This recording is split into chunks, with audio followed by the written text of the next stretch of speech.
I've said this before, and it applies here again, is that because we're Catholics and we've gone to Mass so often, we hear these readings and we know what's going to happen, and we say, oh, that's nice, and we move on, and we don't really have to think about them too much because we just kind of know them.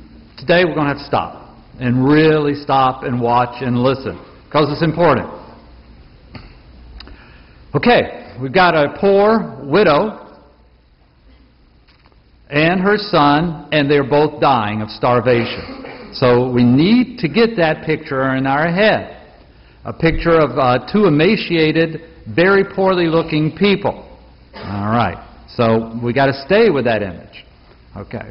So with that, along comes Elijah, the prophet of God, certainly not destitute, certainly not starving, and he comes to this poor woman here who looks terrible, and then he says, please bring me a small cupful of water.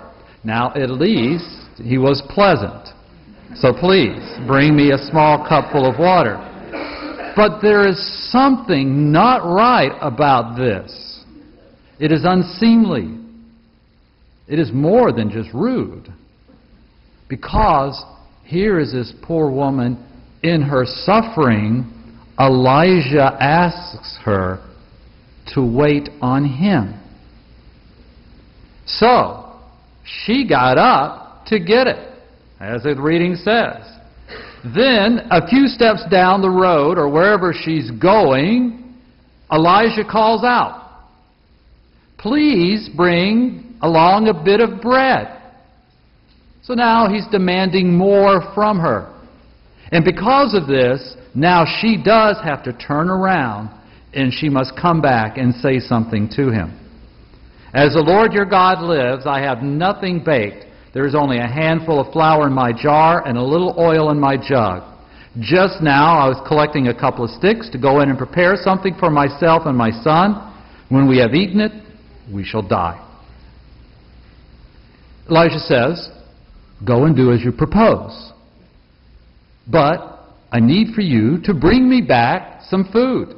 You still bring me back a piece of bread. So you take some of that and you divide it down a little bit and you're going to give me some. Now go and do it. The audacity of Elijah is spectacular here.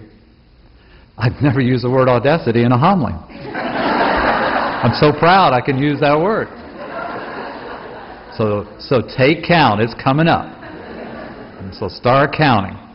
And when I say audacity here, I mean a boldness that is aggressive and edgy, of which Elijah shows here.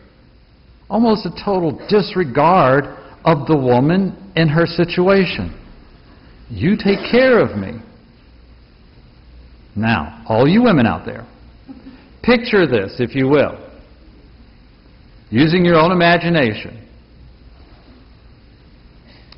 If your child was hungry and another person, and all you had is a piece of bread to feed your hungry child, and some other person came up and says, I would like that piece of bread.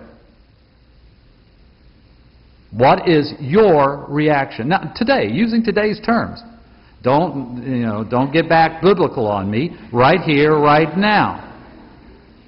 Think about it. You say, get the hell out of here. This guy's crazy. I'm not going to give you this. And at the same time saying, if you do this, I'm going to have more bread for you. And you say, no way. No way. The audacity of the woman now. Elijah tells her all of this. She left and did as Elijah said. The audacity of that woman to dare put her son in harm's way. And I guess he was in harm's way already, but still, nonetheless, it seems that she is going to take a risk and to this crazy guy that just came up to her and say, okay, I am going to do this. What kind of courage is that? It's a courage that is unfathomable. I find it hard to even relate to, and even trying to picture it. Even fantasizing, even as I'm trying to guide you through the story.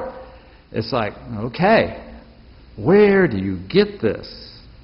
In the gospel reading, we have another woman, once again, who goes to the temple, and all she has is 2 coins, and she has the audacity to put that money into the temple coffers. Well, all right now then, let's look at this. All of us have been given talents. I have a talent, you have a talent. Now, when I look at my talents, I don't see much. I see basically 2 copper coins, or I see just a little bit of flour and a little bit of oil. That's all I see. And we all have just a little bit. Every one of us. Today, we come with just a little bit. That's it. Now, with my little bit, I'm looking, and I kind of get mad at my little bit. Why do I get mad? It's because I look around, and I see all the talent that's out there. You know, there's some pretty talented people out there. Some people who are very intellectually talented, who are sports talented, who are musically talented. And I look around and I say, well, wait a minute. I have 2 coins. And all these people seem to be rolling in stuff and rolling in talents that I don't have. I get envious. And when I get envious, I tighten up. Or, why should I give these people over here money or my talent? I know how they are. I know what they'll do. They'll just waste it. So why should I give my time and talent to these people, whoever these people are? Or, why should I give my money or my time or talent to those people over there? I really hate those people. And we all have that. Family and friends. I will not give my time, I will not give my forgiveness, I will not give this, I will not give that until they have done something. We hear that in family fights all the time. I won't forgive until they do this. So, I've got my little bit of flour, my little bit of oil, I got my 2 pennies, and you know what? I have restrictions. I have a lot of restrictions. And I will not let go until I have insurance, until I am aware and know that if I give, something's coming back to me. Or, if I give, they'll be really, really proud of it and say, oh, thank you, and they'll somehow exalt me for being so kind and so generous of my talent. So, when I come to the temple, I come with all sorts of wants and needs, and I just come with a lot of needs. Today, we have a woman who's come to the temple, even with all of that, and says, you know what, I'm just going to give it away. Wow. What kind of faith is that?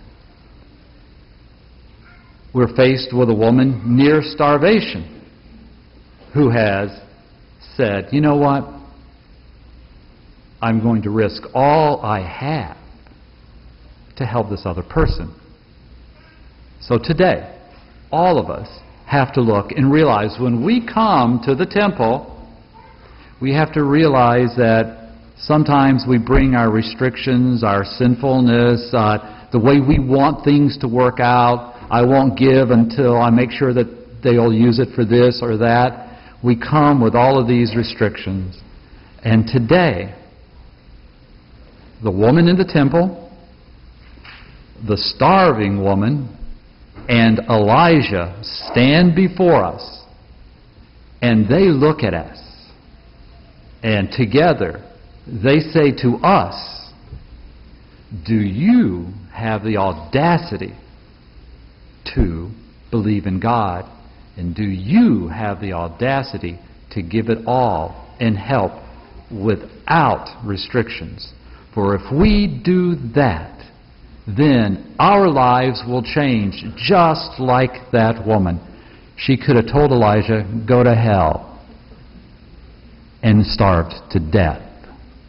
Instead, she says, I'm going to make something for you, and they lived. What a difference. And same thing for us.